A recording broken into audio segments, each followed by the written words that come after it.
Hello everyone, welcome to my channel S tutorial home. আজ আমি একটি অত্যন্ত গুরুত্বপূর্ণ বিষয় নিয়ে আলোচনা করব।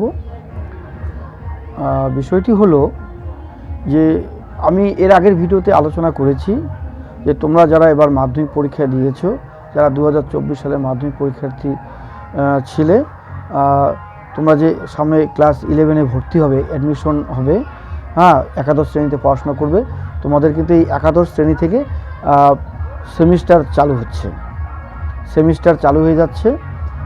একাদশ শ্রেণী থেকে সেমিস্টার চালু হতে চলেছে। তোমরা ইতিমধ্যে জানতে পেরেছো উচ্চশিক্ষা মানে উচ্চশিক্ষা সংসদ, এক কথায় যে উচ্চ মাধ্যমিক উচ্চশিক্ষা সংসদ রয়েছে, সেই উচ্চশিক্ষা সংসদ সভাপতি ইতিমধ্যে ঘোষণা করেছেন যে এবছর থেকেই যারা মাধ্যমিক পাশ করে 11-এ ভর্তি হবে, মাধ্যমিক পাশ করে যারা 11-এ ভর্তি হবে, অর্থাৎ একাদশ শ্রেণীতে যারা ভর্তি হবে, এই একাদশ শ্রেণী থেকেই সিলেবাসে পরিবর্তন হতে চলেছে এবং সেমিস্টার চালু হতে চলেছে। সেমিস্টার চালু হবে ক্লাস 11 থেকেই, ঠিক আছে? আর তোমরা মাধ্যমিক পাস করেই যখন 11-এ পড়বে, 11-এ ভর্তি হবে, ভর্তি হওয়ার সময় যে সমস্ত সাবজেক্টগুলো ফর্ম ফিল আপ করার সময় দেখতে পাবে, সাবজেক্টগুলি যে বাংলা ইংলিশ কম্পালসারি, ইতিহাস, রাষ্ট্রবিজ্ঞান, দর্শন অর্থাৎ ফিলোসফি, আর রাষ্ট্রবিজ্ঞান হচ্ছে পলিটিক্যাল সায়েন্স, ঠিক আছে? Economics, sociology, anthropology, psychology, education, geography, computer application, physical education, একটা এমনি এডুকেশন, শিক্ষাবিজ্ঞান, আর একটা ফিজিক্যাল এডুকেশন, আর কম্পিউটার অ্যাপ্লিকেশন, সংস্কৃত। এই সাবজেক্টগুলো তোমরা কিন্তু ফর্ম ফিল আপ করার সময় ফর্মে এই সাবজেক্টগুলোর নাম উল্লেখ থাকবে। সেখান থেকে তোমরা সাবজেক্টের নাম চুজ করে মেইন সাবজেক্ট 3টা রাখবে, বাংলা ইংলিশ কম্পালসারি থাকবে, আর একটা অপশনাল হিসাবে রাখবে। আর যারা সায়েন্স নিয়ে পড়াশোনা করবে, তারা সায়েন্সের জন্য সায়েন্সের সাবজেক্টগুলো ফিল আপ করবে। সায়েন্স, কমার্স, আর্টস যে সাবজেক্ট নিয়ে যারা পড়াশোনা করো, তারা সেই সাবজেক্টের নামগুলো লিখে ফিল আপ করবে। কেউ হয়তো সায়েন্স নিয়ে পড়বে, কেউ আর্টস নিয়ে পড়বে, কেউ বা কমার্স নিয়ে পড়াশোনা করবে, কেউ বা ভোকেশনালে ভর্তি হবে, কেউ প্যারামেডিক্যাল কোর্সে ভর্তি হবে, ঠিক আছে? এইভাবে বিভিন্ন বিভাগে ভাগ হয়ে যায়। মাধ্যমিক পাস করার পরে ছেলে মেয়েদের চিন্তাভাবনা পরিবর্তন আসে যে আমরা কোন সাবজেক্ট নিয়ে পড়াশোনা করব। সেইভাবে কেউ সায়েন্স নিয়ে ভর্তি হবে, মানে সায়েন্স নিয়ে পড়াশোনা করবে, কেউ বা আর্টস নিয়ে পড়াশোনা করবে কলা বিভাগে, কেউ বা কমার্স নিয়ে পড়াশোনা করবে, ঠিক আছে? তাহলে যে সাবজেক্ট নিয়ে, যে বিষয় নিয়ে তোমরা পড়াশোনা করো না কেন, সেই নির্দিষ্ট সাবজেক্ট রয়েছে। সায়েন্সের আলাদা সাবজেক্ট, কমার্সের আলাদা সাবজেক্ট এবং আর্টস বিভাগেরও আলাদা সাবজেক্ট রয়েছে।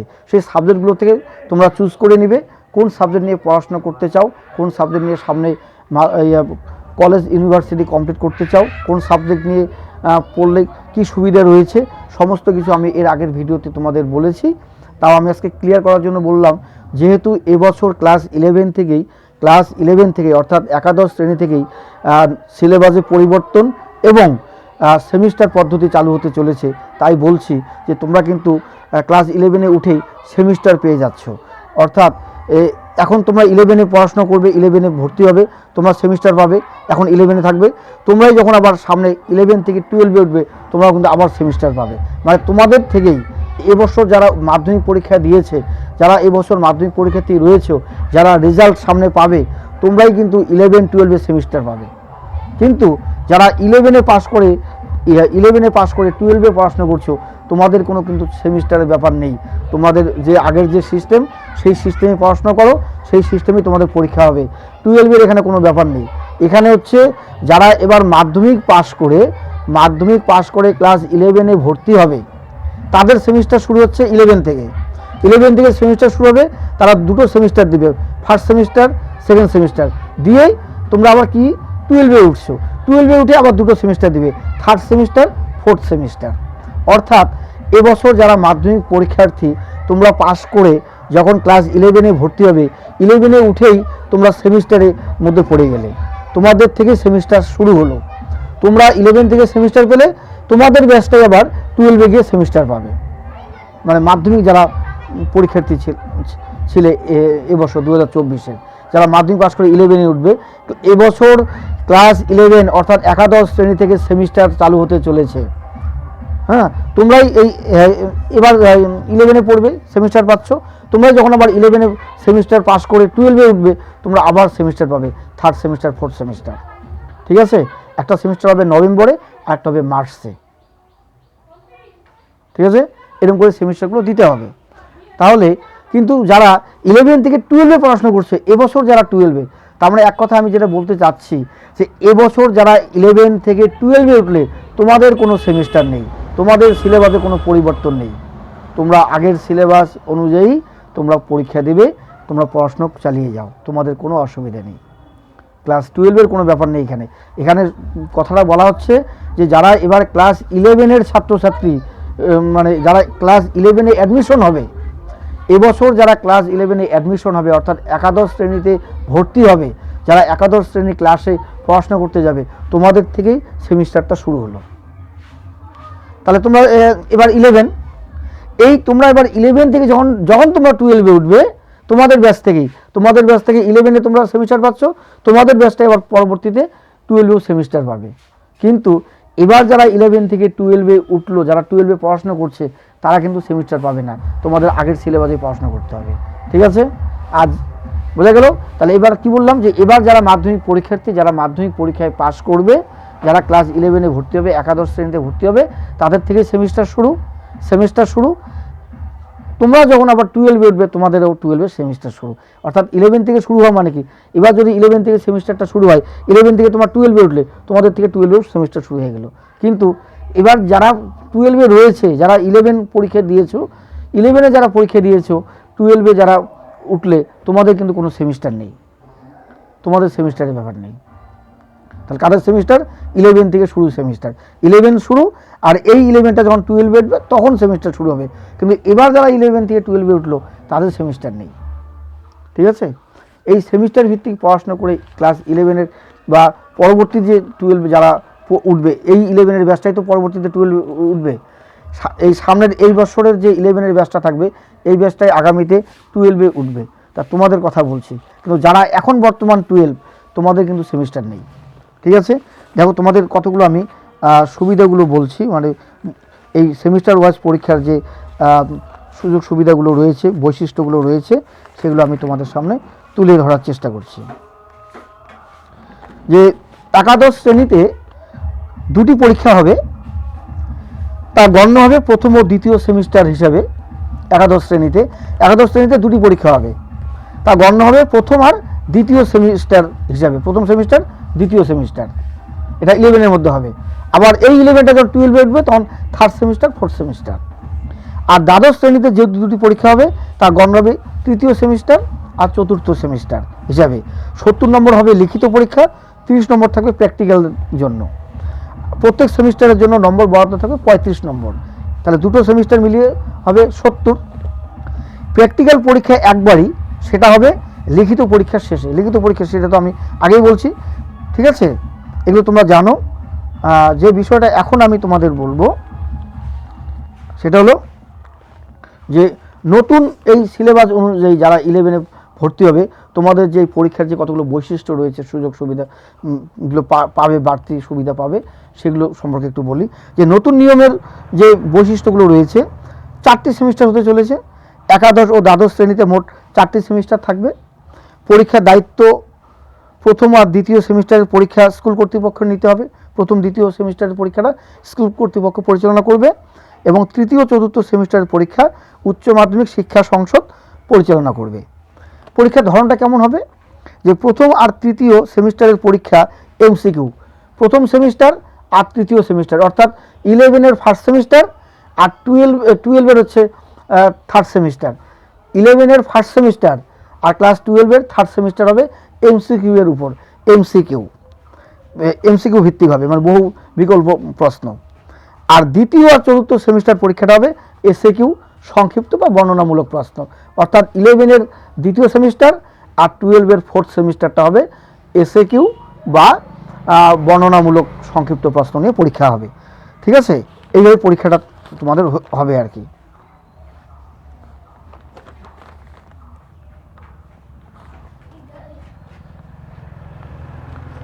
আর তোমরা যারা এবার ক্লাস 11-এ ভর্তি হবে, তোমাদের পরবর্তীতে যখন তোমরা যে 12-এ পরীক্ষা দেবে, তোমাদের কোনো টেস্ট পরীক্ষা থাকবে না, ঠিক আছে। বন্ধ হবে দ্বাদশ শ্রেণীর টেস্ট এক্সাম, টেস্ট পরীক্ষা, পরিবর্তে আসবে টিচিং লার্নিং। কী পরীক্ষা হবে? টিচিং লার্নিং শুরু হতে চলেছে। দ্বাদশ শ্রেণীর টেস্ট পরীক্ষা উঠে যাবে, তার বদলে হবে টিচিং লার্নিং, অর্থাৎ নতুন পদ্ধতি, নতুন পরীক্ষার পদ্ধতি শুরু হওয়ার সাথে সাথে একাদশ এবং দ্বাদশ শ্রেণীতে বদলে যাবে পরীক্ষার সময়সূচিও, সময়সীমাও বদলে যাবে। সেমিস্টার পদ্ধতি চালু হওয়ার পর সিলেবাসও বদলে যেতে পারে, সিলেবাস বদলার সম্ভাবনা রয়েছে। উচ্চ মাধ্যমিকে এত বড় বদল আসতে চলেছে প্রায় 11 বছর পর। মোট 4টি বিভাগে পরীক্ষা হবে একাদশ ও দ্বাদশ শ্রেণীতে, অর্থাৎ টিচিং লার্নিং পদ্ধতি চালু হতে চলেছে 4টি সেমিস্টার মিলিয়ে। জানা যাচ্ছে শ্রীজাতর কবিতা থাকতে চলেছে, বা বাংলায় আধুনিক বা পোস্ট মডার্ন যুগের পাঠ্য বিষয়ে অন্তর্ভুক্ত করা হবে ইতিহাসে, আধুনিক যুগের ইতিহাস। সময়ের সাথে তাল মিলিয়ে কৃত্রিম বুদ্ধিমত্তা বা A1 প্রযুক্তি পড়ানো হবে পড়ুয়াদের। সংসদের জারি করা নতুন নিয়ম অনুযায়ী স্কুলগুলি প্রথমে পড়ুয়াদের একাদশ শ্রেণীর প্র্যাকটিক্যাল ও থিওরি পেপারের নম্বরের উপর খেয়াল রাখবে, তার ভিত্তিতে দ্বাদশের সেমিস্টারে বসার সুযোগ পাবেন পড়ুয়ারা। একাদশ শ্রেণীর পেপারে 5 নম্বর নির্ধারিত করা থাকবে, আর যে বিষয়ে প্র্যাকটিক্যাল পরীক্ষা হবে না সেখানে 2টি সেমিস্টারে জন্য 40 নম্বর করে, 40 নম্বর করে ও 20 নম্বর করে থাকবে প্রজেক্টে। সব মিলিয়ে 100 নম্বরে পরীক্ষা হবে। প্র্যাকটিক্যাল পরীক্ষা নেওয়া হলে নম্বর ভাগ হবে 70 ও 30 করে, 2টি সেমিস্টার মিলিয়ে 70 নম্বর, অর্থাৎ 35 করে ভাগ করে দেওয়া হবে, 35 করে ভাগ করে দেওয়া হবে। বোঝা গেল? এই যে বিষয়টা, এই বিষয়গুলো আমি তোমাদের কিন্তু আজকে ক্লিয়ার করে দিলাম। তারপর শারীরবিদ্যা বা মিউজিক ও ভিজুয়াল আর্টস অন্তর্ভুক্ত নেই এই নম্বরে। সংসদের নিয়ম অনুযায়ী মোট 200 ঘন্টার সময়সীমা নির্ধারণ করা হয়েছে। প্রথম সেমিস্টার 100 ঘন্টা, আর দ্বিতীয় সেমিস্টারের জন্য 80 ঘন্টা, ও রেমিডিয়াল টিউটোরিয়াল ক্লাস ও হোম অ্যাসাইনমেন্টের জন্য 20 ঘন্টা ধার্য করা হয়েছে। আর এই যে সুবিধাটা, সেমিস্টার অনুযায়ী পরীক্ষা হওয়ার জন্য যে সুবিধাটা বা বৈশিষ্ট্যগুলো রয়েছে, নম্বর বন্টনের ক্ষেত্রে যেটা তোমাদের জানাচ্ছি, প্রথম ও দ্বিতীয় সেমিস্টার মিলে মোট 30%, মানে 30%, এবং তৃতীয় চতুর্থ মিলে 70% নম্বর। কি বললাম? প্রথম দ্বিতীয় সেমিস্টার মিলে হচ্ছে মোট 30%, আর তৃতীয় চতুর্থ মিলে হচ্ছে 70% নম্বর উচ্চ মাধ্যমিকের চূড়ান্ত ফলাফল নির্ধারণে গুরুত্বপূর্ণ ভূমিকা পালন করবে। আর পরীক্ষার সময়সূচি যেটা, সেটা হচ্ছে প্রথম ও দ্বিতীয় সেমিস্টারের পরীক্ষা নভেম্বরে হবে, প্রথম সেমিস্টার আর দ্বিতীয় সেমিস্টারটা হবে নভেম্বর মাসে, এবং তৃতীয় চতুর্থ সেমিস্টার পরীক্ষা হবে মার্চ মাসে, অর্থাৎ ক্লাস 12-এর যে তৃতীয় চতুর্থ সেমিস্টারটা হবে সেটা মার্চ মাসে হবে। পরীক্ষা কেন্দ্র, যে প্রথম দ্বিতীয় সেমিস্টারের পরীক্ষা হোম সেন্টারে, যে স্কুলে পড়ছো সেখানেই হবে, কিন্তু তৃতীয় চতুর্থ সেমিস্টারের পরীক্ষা নির্ধারিত কেন্দ্রে অনুষ্ঠিত হবে, মানে 12-এর যেটা পরীক্ষা হবে। আর মূল্যায়ন, যে তৃতীয় সেমিস্টারের এমসিকিউ পরীক্ষার খাতা মেশিনের মাধ্যমে, এবং চতুর্থ সেমিস্টারের এসিকিউ বা বিকিউ বোর্ড কোশ্চেন, যেগুলো ব্রড কোশ্চেন বা শর্ট আনসার টাইপ কোশ্চেন যেগুলো, সেগুলো পরীক্ষার খাতা উচ্চ মাধ্যমিকের প্রচলিত নিয়ম অনুযায়ী মূল্যায়ন করা হবে, ঠিক আছে। মানে ব্রড কোশ্চেনের খাতাটা পরীক্ষার নিয়ম অনুযায়ী মূল্যায়ন করা হবে। পরীক্ষার খাতা উচ্চ মাধ্যমিকের যে প্রচলিত নিয়ম রয়েছে উচ্চশিক্ষা সংসদের, সেই নিয়ম অনুযায়ী মূল্যায়ন করা হবে, কিন্তু এমসিকিউ এর ক্ষেত্রে কিন্তু সেটা মেশিনের মাধ্যমে খাতা দেখা হবে। তাহলে 4টা সেমিস্টার হতে চলেছে। ক্লাস 11-এ ফার্স্ট সেমিস্টার, সেকেন্ড সেমিস্টার, 12-এ third semester, fourth semester. Class 11-এ 2টো সেমিস্টার হতে চলেছে নভেম্বরে, আর 2টো সেমিস্টার হতে চলেছে মার্চে, ঠিক আছে। এই হলো নতুন সেমিস্টারের মানে পড়ার যে সিস্টেম, যে পদ্ধতি বা যে নিয়ম, সেটা আমি তোমাদের বলে দিলাম। কিন্তু আমি একটা কথাই বলবো, এবছর যারা মাধ্যমিক পরীক্ষার্থী রয়েছে, যারা মাধ্যমিক পরীক্ষা পাস করে ক্লাস 11-এ উঠবে, তোমাদের 11 থেকেই সিলেবাস পরিবর্তন হতে চলেছে, এবং সেমিস্টার চালু হতে চলেছে, সেমিস্টার চালু হয়ে যাবে এবার থেকে, 11 থেকে।